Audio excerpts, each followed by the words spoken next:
भारत माता की, भारत माता की, वंदे वंदे, जय झारखंड, जय झारखंड।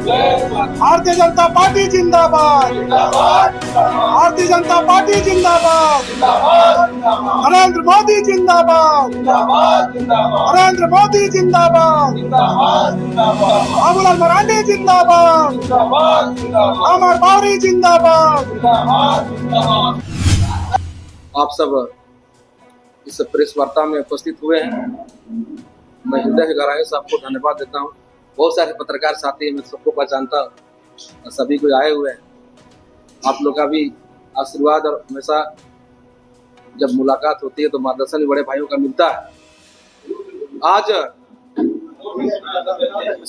हम जोर से ही बोलते हैं, लेकिन दूर हो गया था, माइक का जरूरत नहीं था। आज आप सबको मालूम है कि झारखंड में विधानसभा चुनाव होने जा रही है और पिछले दिनों सब कार्यकर्ताओं का इच्छा रहता है कि विधानसभा चुनाव जब आए तो चुनाव लड़े। इसके लिए तैयारी भी लोग करते हैं और मुझे भी एक कार्यकर्ता होने के नाते चुनाव लड़ने का भाव मेरे में भी है और था। आप सबको मालूम है कि किसी कारणवश हम चुनाव भारतीय जनता पार्टी के तरफ से कैंडिडेट की जो घोषणा होनी थी वो नहीं हो पाई। और चूंकि अब परिवार है, मुझे लगा चूंकि जनता के बीच थे तो मुझे लगा कि चुनाव लड़ना चाहिए और चुनाव लड़ने के लिए निर्दलीय प्रत्याशी के रूप में पर्चा भी खरीदा। इस बीच पार्टी के शीर्ष नेताओं से भी बात होता रहा और जब समय नजदीक आया तो मैं नॉमिनेशन भी कर दिया। नॉमिनेशन करने के बाद देश के बड़े नेता, असम राज्य के मुख्यमंत्री और ये झारखंड विधानसभा चुनाव के निमित्त सह प्रभारी आदरणीय हिमंता बिस्वा शर्मा जी हमारे घर आए और एक छोटा सा परिवार गरीब बैकग्राउंड से यहाँ तक पहुंचे। एक दलित के घर में हिमंता बिस्वा शर्मा जी घर पहुंचे। हमने आतिथ्य से सत्कार भी किया, उनसे बातचीत भी हुई और ऐसे नॉमिनेशन करने के बाद भी, नॉमिनेशन करने का पूर्व भी मन में हमेशा रहता था कि हम सब एक ही मिशन पे निकले। जिस प्रकार से झारखंड में झारखंड राज्य के मुख्यमंत्री हेमंत सोरेन जी के सरकार चलाए और उस सरकार को हटाकर एक अच्छी सरकार देने के लिए हम सब आगे निकले। ये भाव हमेशा नॉमिनेशन पूर्व मेरे में आता रहा। जब आदरणीय हिमंता बिस्वा शर्मा जी से कल मुलाकात हुई, हमारे घर आए, 1.5 घंटे हमारे घर में रहे। उसके बाद से मुझे लगा कि झारखंड को बचाना है तो बिखरना नहीं है। और आज मैं आप सबके समक्ष मैं कांके विधानसभा क्षेत्र की जनताओं से जो चाहते हैं और चाहते भी हैं, अपने बेटा के रूप में मुझे रखते हैं, भाई के रूप में रखते हैं। मैं चुनाव वहां लड़ना चाहता था, लेकिन कभी कभी राष्ट्र को देखते हुए और राज्य को देखते हुए व्यक्तिगत स्वार्थ त्यागना पड़ जाता है और हम बहुत बड़ा त्याग कर रहे हैं।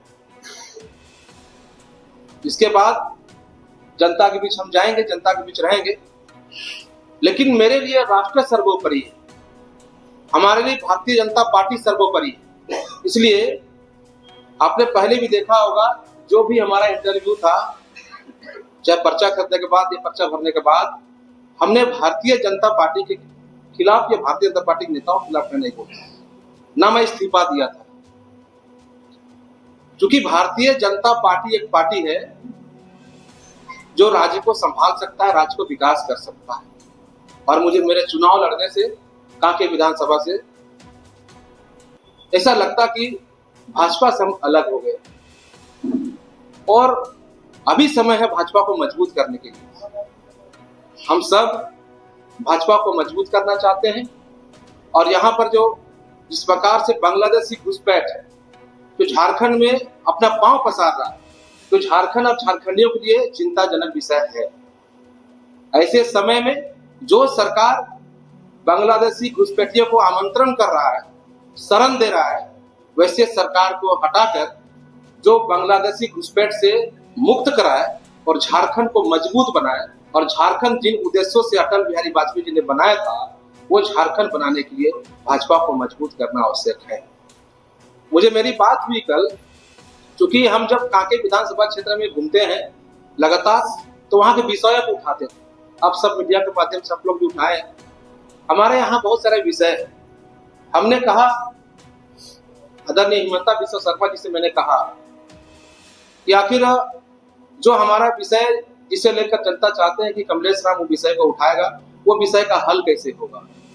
आदरणीय हिमंता बिस्वा शर्मा जी ने कहा है, और हमारे उस बैठक में दीपक प्रकाश जी भी आए हुए थे, प्रदीप वर्मा जी राज्यसभा सांसद जी भी आए हुए थे, और अला सभी नेताओं से राय मशविरा किया कि आखिर कांके का भविष्य क्या होगा।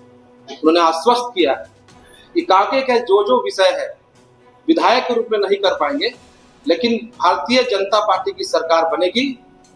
तो कांके में जो बुढ़ू के नौजवान जो पढ़े लिखे छात्र वहां के लोग संघर्ष कर रहे हैं कि बुढ़ू में डिग्री कॉलेज बनाया जाए, और पार्टी के नेताओं से कि सरकार बनती है तो हम विधायक रहे न रहे, लेकिन बुढ़ू में डिग्री कॉलेज बननी चाहिए, जिसमें सहमति बनी है। साथ ही साथ हमारे यहाँ बेरोजगार की बहुत बड़ी समस्या है, वो समस्या का भी निराकरण करने के लिए बात हुई। आप सबको याद होगा कि जब माननीय रघुवर दास की सरकार थी, तब हमारे बुढ़ू प्रखंड के चकमे में एक कपड़ा का फैक्ट्री, कपड़ा का जो टेक्सटाइल खुला था, लेकिन जैसे ही हेमंत सोरेन का सरकार बना, हमारा वहां पर पिलर खड़ा हो गया वो टेक्सटाइल खुलने के लिए।